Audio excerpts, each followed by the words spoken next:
مسلمانوں کے خلاف آگ اگلی جا رہی ہے تو وہ بھی ٹھیکیداری کا ہے، اور اس کے رد عمل میں جو کام کیا جا رہا ہے وہ بھی ٹھیکیداری کا ہے۔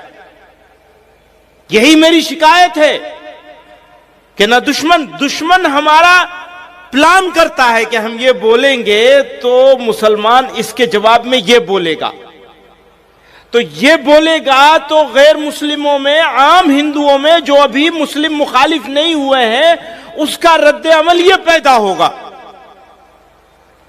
تو ہر چیز سوچ سمجھ کر کے بولی جاتی ہے۔ نقشہ وہ بناتے ہیں، رنگ مسلمان بھرتا ہے اس کے اندر، نام نہاد قائدین بھرتے ہیں۔ مجھے اپنے دوستوں سے یہ کہنا ہے، آپ سے یہ کہنا ہے، جمعیت علماء سے وابستہ خدام سے یہ کہنا ہے، دیندار حلقوں سے یہ کہنا ہے، یاد رکھیے گا قائدانہ کردار بھیڑیں نہیں ادا کرتی، قائدانہ کردار تو صاف ستھری سوچ رکھنے والے افراد ادا کرتے ہیں۔ قائدانہ کردار ملل کے بیچ میں، ملتوں کے بیچ میں وہ طویل راہ عمل ہوتی ہے، رد عمل نہیں ہوتا۔ کسی بڑے سیاسی رہنما کے خلاف کسی اور سیاسی رہنما نے کچھ بولا، میڈیا والوں نے اس سے سوال کیا، کہاں ہاتھی چلتا ہے کتے بھونکتے ہیں، ہاتھی چلتا ہے تو کتے بھونکتے ہیں۔ تم یہ چاہتے ہو کہ ہاتھی بھی جواب میں بھونکنے لگے؟ ہرگز نہیں۔ ہمیں اور آپ کو ایک طویل راہ عمل متعین کرنی ہے، ایکشن پلان بنانا ہے، ری ایکشن نہیں کرنا ہے۔ ہمارا ایکشن پلان کیا ہو سکتا ہے؟ کیا آپ یہ سمجھتے ہیں کہ اگر کسی انسان کو 100 سال کا اقتدار دے دیا جائے اور بیچ میں سے تمام جمہوری نظام کو ختم کر دیا جائے، ہٹا دیا جائے، اس کو بادشاہ بنا دیا جائے، کسی بھی انسان کو، تو کیا آپ یہ سمجھتے ہیں کہ مسلمان بتاشا ہے، پانی گرے گا اور بیٹھ جائے گا؟ بھول جائیں، اس خواب کو بھول جائے۔ اگر کسی نے یہ خواب دیکھا ہے بدمستی کا تو اس خواب کو بھول جائے۔ جب تک قیامت نہیں آئے گی، جب تک قیامت نہیں آئے گی، تب تک اس سرزمین کو مسلمان اپنے سجدوں سے آباد کرتا رہے گا انشاءاللہ۔ خطرہ وہاں سے نہیں ہے، خطرہ تو اندر سے ہے۔ مشکل اندر ہے، باہر نہیں ہے۔ ہم باہر ڈھونڈ رہے ہیں، اندر کی مشکل کو بھول گئے۔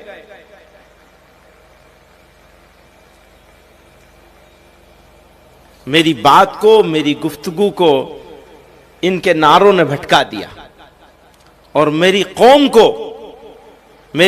کو اس کے لیڈروں نے جذباتی باتوں سے بھٹکا رکھا ہے۔ ہرگز مایوس ہونے کی ضرورت نہیں ہے۔ میں پورے اعتماد کے ساتھ کہتا ہوں کہ اس پورے بر صغیر میں بھارت کے مسلمانوں کے لیے بھارت سے اچھی جگہ آج بھی کوئی نہیں ہے۔ پورے اعتماد کے ساتھ کہتا ہوں۔ ہے خراب حالات، سب خرابیوں کے باوجود خرابی ہے، ہو سکتا ہے اور بھی بڑھے۔ تم یہ سمجھتے ہو کہ تم ایمان والے ہوگے اور تمہارا امتحان نہیں لیا جائے گا؟ کیا تم یہ سمجھتے ہو؟ قرآن کہہ رہا ہے، تم یہ سمجھتے ہو کہ تم آرام سے رہو گے؟ کہو گے ہم ایمان لائے اللہ پر اور اس کے رسول پر، اور تم آرام سے زندگی گزارو گے مشرکوں کی طرح سے؟ تم آرام سے زندگی گزارو گے ان لوگوں کی طرح سے جو ایمان کی نعمت سے محروم رہ گئے؟ یہ کبھی نہیں ہونے والا ہے، یہ کبھی نہیں ہونے والا ہے۔ تمہارا ایمان اس بات کی علامت اور پہچان ہے کہ تمہیں تپایا جائے گا، تمہیں گرم کیا جائے گا، تمہیں تیار کیا جائے گا اس پروردگار کے سامنے پیش ہونے کے لیے۔ تو حالات سے گھبرانا یہ مسلمان کی شان نہیں ہے، یہ ایمان کی پہچان کے خلاف ہے کہ حالات سے مسلمان گھبرا جائے گا۔ ہم تب نہیں گھبراہٹ میں آئے جب ہمارے دوست، ہمارے چاہنے والے، ہماری چاہت کا دعویٰ کرنے والے ہمارا جنازہ پڑھ کے اس ملک سے جا رہے تھے۔ آج ہم ان کے ملک سے بڑا ملک یہاں لے کے بیٹھے ہوئے ہیں۔ وہ گئے تھے یہ کہہ کر کے کہ تمہارا جنازہ پڑھ کے جا رہے ہیں، وہ گئے تھے یہ کہہ کر کے کہ تم مرتد بنا لیے جاؤ گے۔ مقابلہ کر لیجئے ان کے ایمان کا اور ہمارے ایمان کا، موازنہ کر لیجئے۔ نہ تعداد میں وہ ہمارے برابر ہیں، نہ ایمانی حمیت میں وہ ہمارے برابر ہیں، نہ ہمارے اداروں میں وہ ہمارے برابر ہے، نہ وہ ہماری دین کے کاموں میں وہ ہمارے برابر ہے۔ اور ہندوستان کے مسلمانوں کو، اس ملک بھارت کے مسلمانوں کو فخر ہے اس بات پر کہ آج بھی اگر صحیح اسلام کی تعلیم، صحیح اسلام کی تبلیغ، صحیح اسلام پر عمل کرنے والے لوگ پوری دنیا میں اگر کہیں ملیں گے تو وہ بھارت میں ملیں گے، اور یہیں سے شروعات ہوتی ہے۔ مرکز ہیں ہمارے یہیں پہ، یہیں مراکز ہیں ہمارے۔ تو ہرگز مایوس ہونے کی ضرورت نہیں، کوئی گھبراہٹ کی چیز نہیں ہے۔ ہاں حالات آئیں گے، لیکن حالات سے نمٹا کیسے جائے گا؟ اینٹ کا جواب پتھر سے دیا جائے گا۔ ایک طریقہ یہ ہوتا ہے نمٹنے کا، جس کو ناجائز نہیں کہا جا سکتا، جس کو غلط بھی نہیں کہا جا سکتا کہ اینٹ کا جواب پتھر سے دیا جائے۔ وہ صحیح بھی ہو سکتا ہے دنیا والوں کے لیے،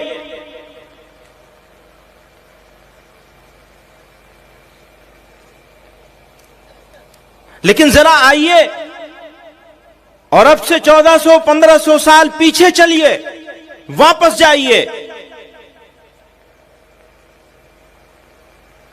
اور جن پر ہمارا سب کچھ قربان،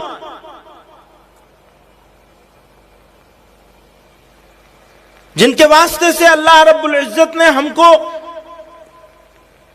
تمام عزتوں سے، بلندیوں سے نوازا، آقائے دو جہاں نامدار مدینہ محمد مصطفیٰ صلی اللہ علیہ وسلم جب کمزور تھے، جب کوئی ساتھ دینے والا نہیں تھا، تو اس وقت ستائے جا رہے تھے، ظلم کیا جا رہا تھا، دکھ دیے جا رہے تھے، بے عزت اور ذلیل کیا جا رہا تھا، مارا جا رہا تھا، سجدے میں جا رہے تھے تو اوجڑی رکھی جا رہی تھی،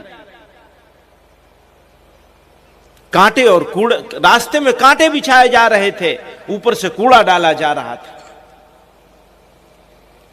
پھر یہی نہیں، آپ کے مقدس ساتھیوں کے ساتھ کیا کیا ہوا، حضرت بریرہ کے ساتھ کیا ہوا،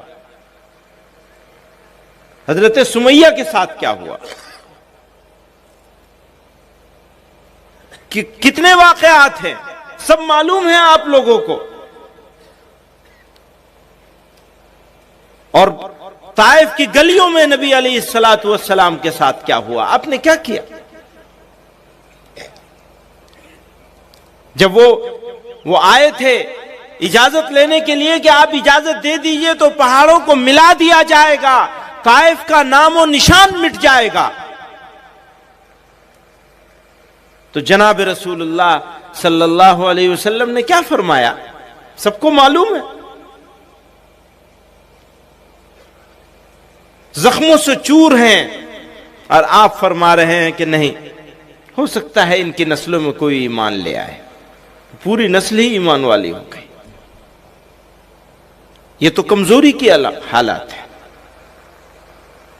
اس کو کوئی ایسا آدمی جو ان پر ایمان نہ رکھے وہ انکار بھی کر سکتا ہے، کیونکہ اس کے تاریخی ثبوت نہیں ملیں گے پوری طرح سے اس واقعے کے. لیکن اس واقعے کا کیسے انکار کریں گے جب عزت ہو گئی ہے؟ تب عراق کے 60 موسٹ وانٹڈ لوگوں کی لسٹ نکالی جاتی ہے.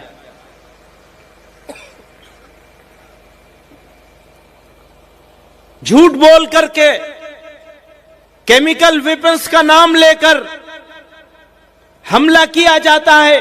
دنیا کی ساری بڑی طاقتیں اکٹھے ہو کر کیمیکل ہتھیاروں کے نام پر حملہ کرتے ہیں، اور 10 لاکھ عورتوں کو بیوہ بنانے کے بعد، 20 لاکھ سے زیادہ بچوں کو یتیم بنانے کے بعد، 7.5 لاکھ بچوں کے مر جانے کے بعد ایک چھوٹا سا معافی نامہ آتا ہے کہ ہمیں غلط خبر ملی تھی، کوئی کیمیکل ویپن نہیں تھا. یہ سویلائزڈ ہے، ان کو سویلائزڈ کہا جائے گا. انہوں نے تو 2000 سال پہلے کے دنیا کے بدترین خوخار ظالموں کو، جن کو ظلم کے نام سے یاد کیا جاتا ہے، ان کو بھی مات کر دیا. اور یہ سویلائزڈ دنیا میں 60 موسٹ وانٹڈ لوگوں کی لسٹ نکالی جاتی ہے مارنے اور قتل کرنے کے لیے. نبی علیہ الصلوۃ والسلام نے 1500 سال پہلے فتح مکہ کے موقع پر انہی موسٹ وانٹڈ لوگوں کو معافی کا صرف اعلان نہیں کیا تھا، بلکہ یہ کہا تھا کہ ان کے گھر میں جو پناہ لے لے گا ہم اس کو بھی معاف کر دیں گے. بدترین دشمنوں کو، جو واجب القتل تھے، جن کو سڑک پہ لٹا کر قتل کرنا چاہیے تھا، جن کی لاش کو درختوں پہ لٹکانا چاہیے تھا، پیغمبر علیہ الصلوۃ والسلام معافی کا اعلان ہی نہیں کر رہے ہیں. یہ کہہ رہے ہیں جن کو یہ بھی اپنے پناہ میں لے لیں گے ہم ان کو بھی معاف کر دیں گے. سارے بڑے سرداروں کو معاف کر دیا.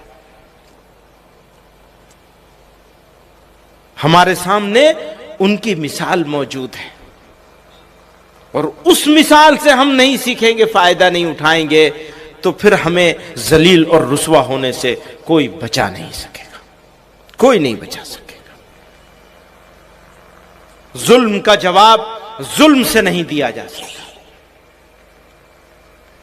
ناانصافی کا جواب ناانصافی سے نہیں دیا جا سکتا، اندھیرے کو اندھیرے سے نہیں مٹایا جا سکتا، آگ کو آگ سے نہیں بجھایا جا سکتا. ہاں، ظلم کو صبر سے ہرایا جا سکتا ہے، کیونکہ میرے اللہ نے کہا ہے کہ صبر کرنے والوں ہی کے ساتھ ہوں.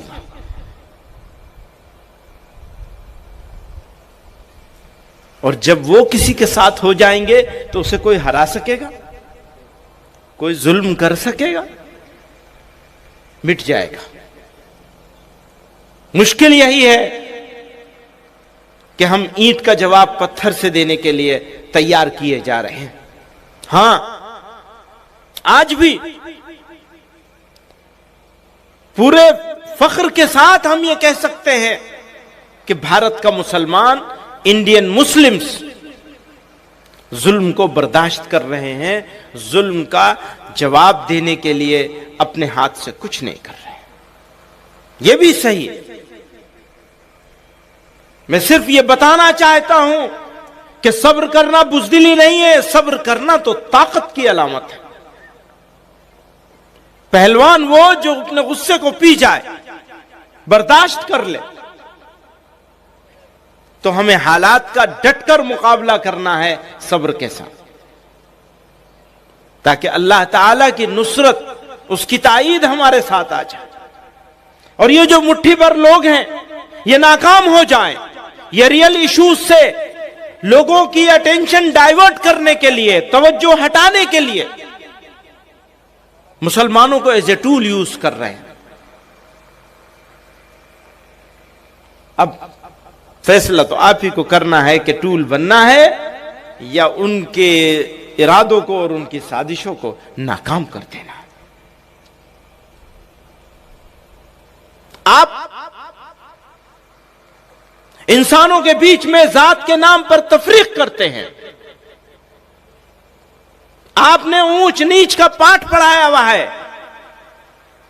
آپ نے کسی کو اونچا بنا رکھا ہے, کسی کو نیچا بنا رکھا ہے, اور اب اسی نفرت کے کھیل کو آپ مسلمانوں کے ساتھ سر تھوپنا چاہتے ہیں. مسلمان انشاءاللہ آپ کی سازش کو ناکام کر دیں.